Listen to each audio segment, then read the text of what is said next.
recently in it. I know, I think he has my copy of it, and that's why I don't know what the day is for it. So we've got a phenomenal poet and a phenomenal reader coming up right next here, and I want everybody to give the biggest round of applause known to mankind for Tom Roby!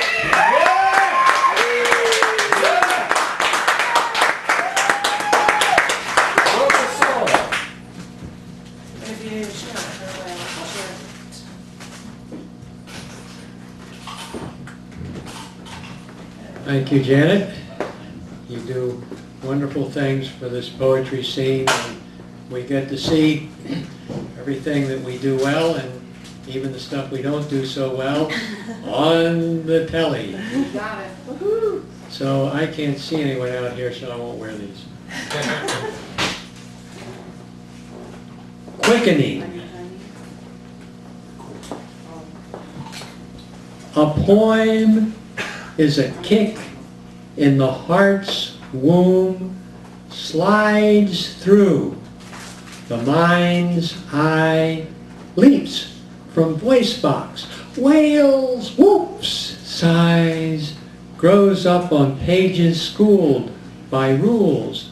It breaks to collect, arrange, reveal secrets until promoted to print, gives birth to readers, nascent images whose cries echo more secrets than poets ever know, except when their poems come home to shock, amaze, amuse, and inspire the poet. Quickening.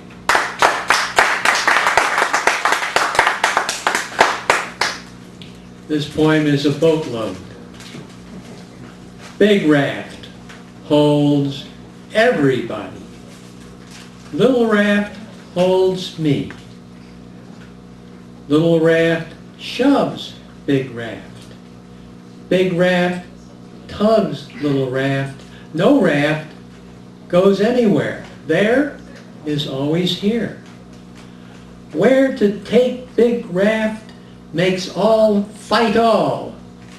Where to take little raft makes me fight me. No raft goes anywhere. There is always here. Boatload.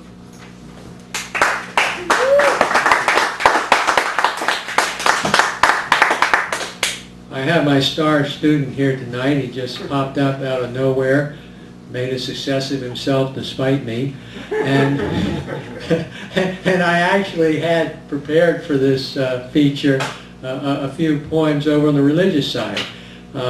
So these are now for Richard. This one is Preacher. Uncle Hal resolved to save everyone from eternal damnation by fire. Fire! Fire! Alarmed, the drowsy congregation sought the exit signs to paradise.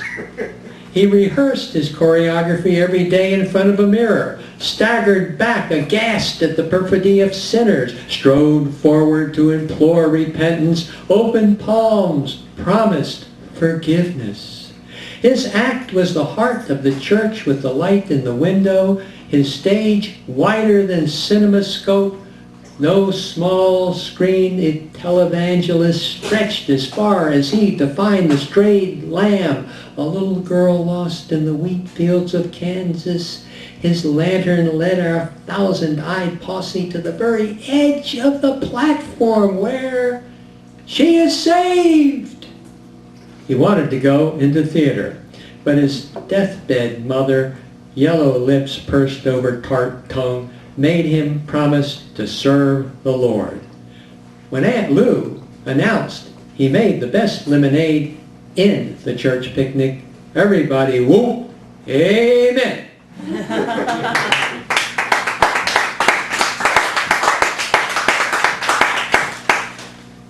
Fiddling around alumni weekend. Hi, I'm Ralph Ransom, the Visit Village idiot. Actually, I'm just another town drunk getting older than the college kids every weekend. Sure, it's just a small school town, but I'd feel more collegial if I had matriculated, graduated. I could be rehearsing class reunions. Why didn't I? Mom needed me to run the boarding house. Now, students, they just snicker, booze, fiddle around with their girlfriends every night. I hate the mess in the morning. That's why I don't come back until the last bar closes. That's why I sleep till noon. Mom always gripes about my hangovers when she gets me up. I'd have a lot more fun as the town fool. I could live out of my hat, play my fiddle in the square every midnight, even in the snow. They'd all hear me and say, "There's Ralph, our fiddlin' fool, right on time."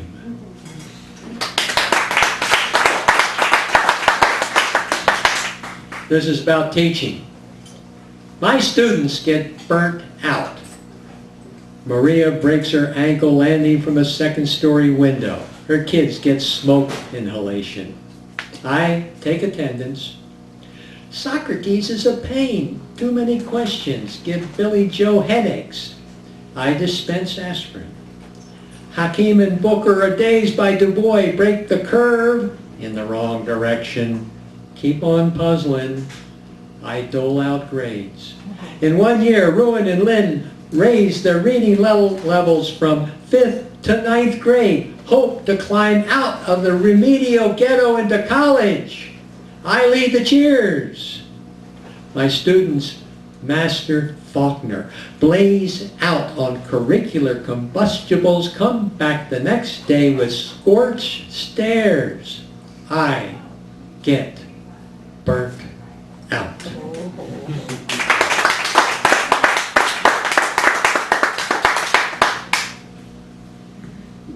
This is about Zen.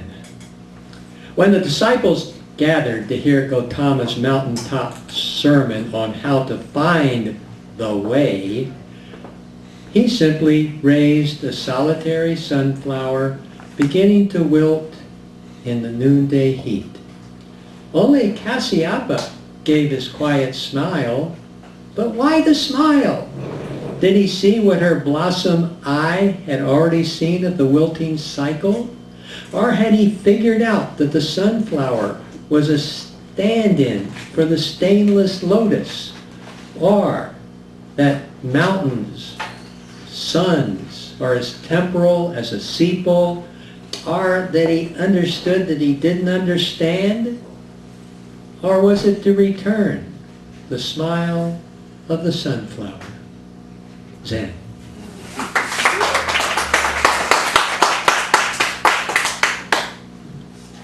Dancing in the dark with Dad's mistress. Dad's party was fully inebriated. The guys were mad to hear his rumba records. So I led 5 husbands up to my dim-lit attic room. I was 14 and a poor dancer. I just liked to listen. Kurt's wife, Modena, came too. She was lit up. And Henry King's jungle drums got us going, a real bump and grind as the drums heated up. Kurt wasn't there, but the other guys didn't want to cut in, get caught. Since Modena was a willow with roving branches, Dad looked mad. But the others cheered us on, like she was the mistress of us all. At the end of the 3-minute record, the guys asked why I dropped her so quick. Flushed from the heat, I told them I couldn't find the next record. As I did, Kurt came slowly up the stairs. "What are you doing up here, Modena? I couldn't find you." "Oh, just listening to Tom's records."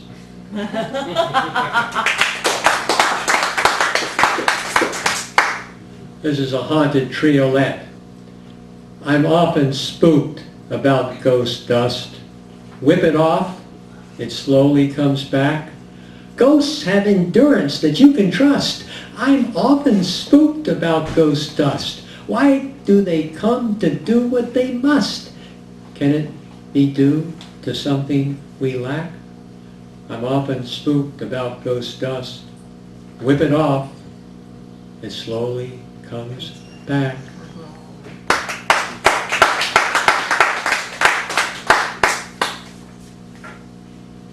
Now here's something a bit new. It's a book I put together of picture poems, and of course I have not distributed the pictures, so I have to take them off the page and kind of give you the idea of what they look like. I have a couple of copies here, so anybody who wants to negotiate for the firstborn can see me after the feature.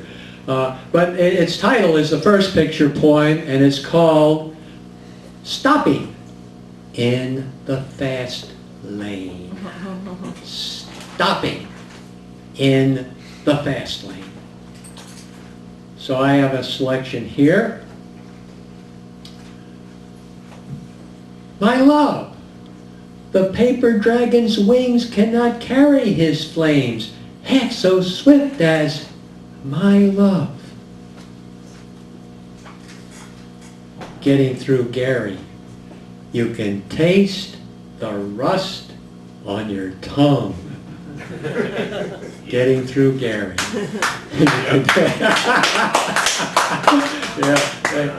You can taste the rust on your tongue. So I'll just go through these quickly and read them twice so you can't get a hold of them. They go by so fast. Here is Roaring Clouds of Ravens, the gentle Buddha rain. Roaring clouds of ravens, the gentle Buddha rain. One silky thread from that shock of henna hair that I stroked last night now lies in the drain of the sink. One silky thread from that shock of henna hair that I stroked last night lies now in the drain of the sink. On the 12th day of Christmas, the sanitation Santa Claus slings his sack onto a garbage trunk. On the 12th day of Christmas, the sanitation Santa Claus slings his sack onto a garbage truck. Okay, a couple more of these. And love stains clean sheets. Love stains clean sheets. Very cool. Okay, thank you very much for putting up with those. Here's some other music. Slender fingers that one fine day played Madame Butterfly's aria trill the keyboard of my affection, but not those shrill shows in her boudoir mirror dressed in white bra and panties. Complaints concerning my Don Juan dad. If only we could catch him in flagranto, she'd weep. But hell, our stakeouts always failed. Mom was a doomed operatic heroine. I, her most impotent advisor. Worse than Sharpless in Butterfly.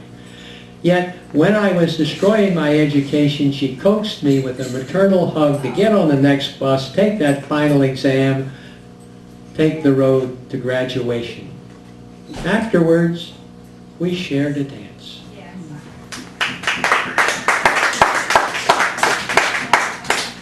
Okay, Richard, here's my original points about the original quarreling brothers. Abel.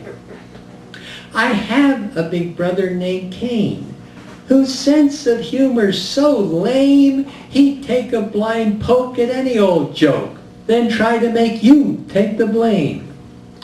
I'm the number 2 son they call Abel. I live in a world quite unstable. My parents, you see, took a bite from a tree. But what's that to me? I'm still able. Great, bravo. Cain. They ought to recognize my claim. They had it great. And as I ache for Eden, let them take the blame. My brother jokes, thinks life's a game. They love him best. A big mistake. Why aren't they firming up my claim? I need a deed to mark my name, to make them see things for my sake. It starts with him. He's the blame. My offering became my shame. God makes no sense, refused to take my perfect fruits, gave him my claim. Now I eat dust and plow in vain. Dogs herd his flocks. He's just a fake. God put him there. God's the blame. I won't be maimed or take some lame excuse. If I have to break his neck to make me see my claim, man to man, am I to blame?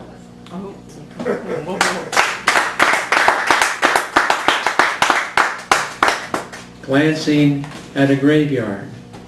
Take it in. Night's burnt umber, clouds, crisp, ghost wisp, broken path. No exit sign. The dead locked in. The living locked out. Moonlight stains a black chain fence. Weeds wave frantic hands, tap out unfathomable codes. Crickets serenade the tunes. Far off, a light, a silhouette. Locked in, locked out, can't tell. Turn your back, cross the street. You don't want to know who he is.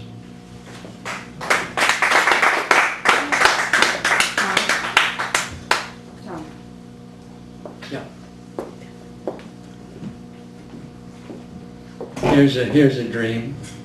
Between me and the woods I want a field of dreamy cows. A field of dreamy cows. They smile, welcome, invite me to climb their fence. In the field, curious clouds are bigger, harder. I don't want cow friends, I want the way to the woods. Where is the trail? Over and out. She nudges my nose, must like me. Cows fill the field everywhere. I try to squeeze through, they close ranks. Growl. I pull on my fingers like udders. Please don't shove. She knocks me down. The cow stomps me. Cows stomp me. Sharp hooves stomp me. I woke up.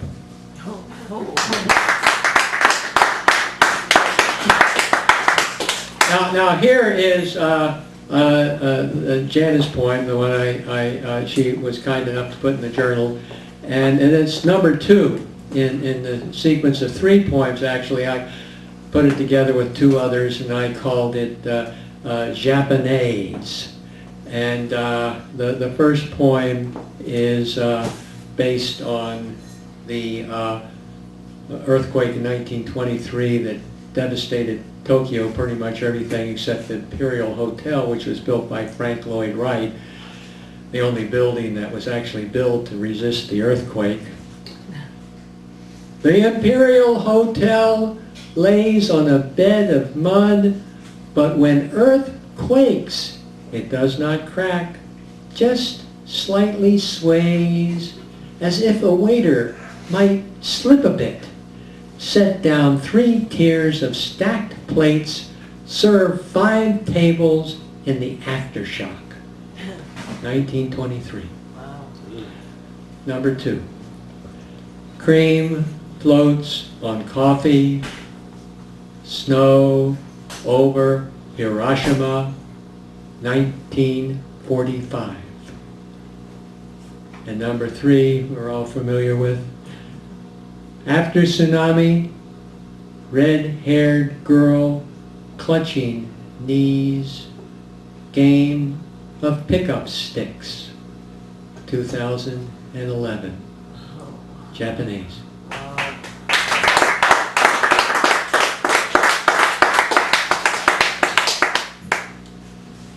on a more youthful note here, raking leaves. What image has the tang, crisp sniff of fresh snowfall, lemon-spiced mown lawns, autumn leaves, burnt umber? I call back the flames that smack my face, make me cry, cook my toenails, until the bonfire calms to a pumpkin afterglow with prostrate Circe and feline worship, who stalks off when our Nova runs out of fuel, dwindles to a white dwarf, by sunset a black hole, converted overnight to a mound of frost ash that I shovel into the trash before I hurried by to school. It's autumn poem.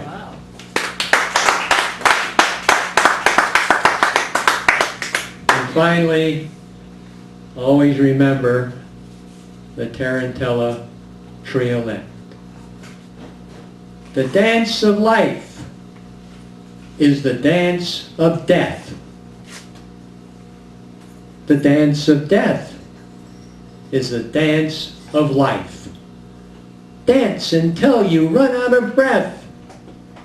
The dance of life is the dance of death. Bump and grind while you still have breath. Fandango to the edge of the knife. The dance of life is the dance of death. The dance of death is the dance of life. Thank you very much.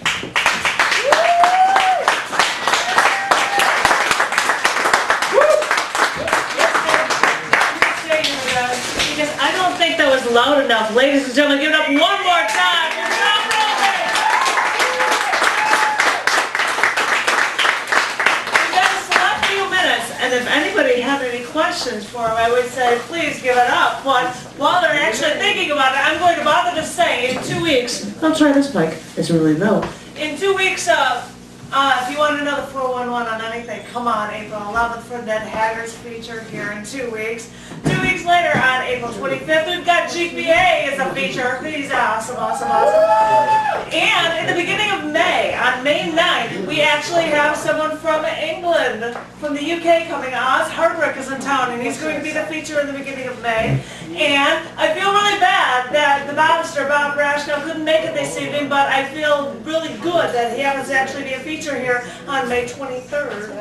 So look at the schedule at chaotic.org/thecafe anytime. And now you must have all had enough time to think of any questions that you might have for anything, any about the poetry, anything. So, as you know, when I first started out, Gregorio Gomez was giving out nicknames to all the poets, and he kind of created a persona for me as Tom Roby, the professor.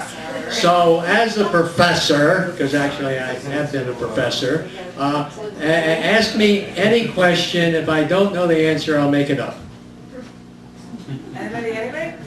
I know from last year when there was a thing in October that you were contemplating covers for a book, that you did interactive stuff, and you had a choice of different covers for an upcoming book. I don't know anything about that book. Yeah. There was an egg breaking was one of them. That's in the process.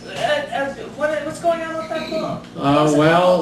It's being sent out to various journals, and it's called Pressure Points, and it was a artist friend of mine had 6 possible covers, so we did a focus group on it, and that was part of Chicago Calling, which some of you might want to consider. Comes up sometime next year. I'm trying to see if I can get them to convince them that, because we have one opening in October and it would be October 10th, we might have that be a Chicago Calling evening. I've nothing confirmed, but if that's the case, we can have Chicago poets that do anything with musicians from outside of the greater Chicago area. Musicians, artists, anybody collaborating from all over the world, and it's really a rush and a great experience. And so some of these poems are part of that. Some of these poems are out of the Stopping in the Fast Lane book, and of course a lot of work that I do here is I try my poems out and see how they sound and see how you like them, and you seem to have liked the ones that I put out. And why do you like them?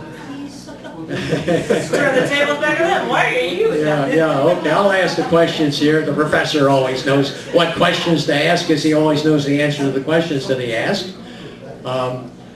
I think, you know, basically my career as a poet has been made in the open mics, and particularly this open mic, which started off with David Rubin down on Montrose and Lincoln, and then moved up Lincoln Avenue, and Charlie Newman, whom you saw earlier. Wonderful host followed David, and now we have Janet and YouTube, and so we're just building on the shoulders of giants. Come on, any questions? I mean, the test is coming up, and you know, you won't get out without... And if anybody wants to... I just have a comment. I think I only met this guy once, but I always called Gregorio Gomez the sweet talk. Yeah, well, he's out there at Weeds every Monday. Right, I should go. I should go. That's a very cool place. Yeah. He's of course he starts at midnight, and it's kind of hard to, so you got to give up your night. Very late. And half your next morning. Yeah, right. All right, well, if I'm having insomnia, then... Definitely. Go to Weeds on Monday Bring your night. pot and lots of wine. And if nobody has any more questions, you can always know anything about Thomas. You can always send emails to us. We can find any information out for you. And if you want to know anything about this show or other ones, you can always go to categories.org/thecafe. Google. And you can Google. You can Google Tom You can Roby. Google, He's right. all over the place. Yeah, well, you can Google about half the poets here, because they've all had features, and they're all terrific poets. And hey, And YouTube, YouTube is everybody. yeah. We do what we can. Yeah. So thank you, everybody. Thank you, and I hope to see you all in 2 weeks.